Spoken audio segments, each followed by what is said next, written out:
Hello there guys, and welcome back to a brand new Star Wars Hunters update concept. Today I have the update concept for Star Wars The Force Awakens, which yes, takes place far beyond the time that Star Wars Hunters is set, but that doesn't mean that certain pieces of content can't be added. Sure, skins will be very light on the ground for this concept, and the following too as well, but you can still easily add maps, hunters and game modes inspired by these films. So as always, I'll start off with the maps, then I'll move on to the hunters, and then I'll wrap it up with skins today, as there are no game modes that I could think of. Starting off with the maps then, Jakku is the main planet we start on in the film, and considering Star Wars Hunters takes place after the Battle of Jakku, this would be the perfect game to add some maps inspired by the huge battle that happened a few years prior. I personally think a Hutball map would be really cool for the Graveyard of Giants as it's known, because you'd have broken capital ship and starfighter parts all over the place. I'd like to see maps for all of the modes inspired by the Graveyard of Giants, but it would also be good to throw in the Goers on Badlands, Nima Outpost and any other locations, assuming of course that Nima Outpost is a place during all of this, which I feel like it easily would be.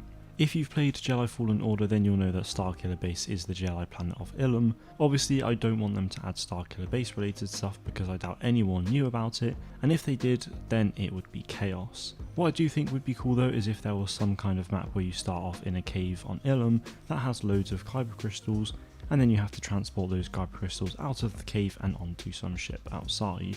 With all that said, I'd honestly never expect to see Ilum added to the game though, because I feel like it's not really a planet that's going to be known to that many people, so I find it unlikely to be added. The next planet is Takodana. We saw Han go to Maz's castle in the Battlefront 2 campaign, and in The Force Awakens he says that she's been running the place for I believe 1,000 years, so Maz's castle would definitely be a map that they could add to the game, especially for Escort. For other modes, I think you can look to the Battlefront 2 map for inspiration with the ruins and the different paths around the castle. The final planet in the film that could get added to the game for a map is the home base of the Resistance, which is Dakar. Obviously at this point in time the Resistance isn't there, but I do believe it was a base for the Rebellion at one point anyway, so it could still be used for a map in the game, though as it's a secret base I'm not sure people knowing about it is necessarily a good idea. So that's it for the maps, but what about the hunters? Although a lot of new species were introduced during the sequels, they were obviously going to be around at the time of hunters, and even years prior, so if I had to pick two hunters I'd probably go for a Dawatin tank hunter, and an Abednego damage or support hunter. Both species are really cool in my opinion, and they were both introduced to the universe in this film, so I feel like it makes the most sense to add these two. As for the skins, given that it is the sequel trilogy, there aren't really many skins that you could add directly inspired by characters in my opinion. For example, the First Order weren't around at the time of the game, so Sentinel can't have any skins based on them.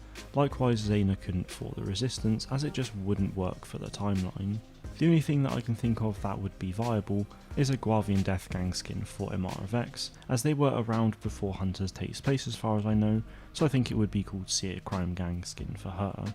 You could potentially get a skin for Zaina based off of Maz, as she was obviously around for hundreds of years prior to the game taking place, so that could work as well, but I think those two skins are sort of the limits of where you're going to go. The Last Jedi and the Rise of Skywalker concepts will be very similar to this, where very little skins are mentioned, but hopefully you guys will still enjoy the ideas, as once I've finished episode 9, I'll move on to Solo and Rogue One, before moving on to TV shows. Anyway guys, that is it for this video. Let me know your thoughts in the comments below. Thank you all very much for watching, and may the Force be with you always.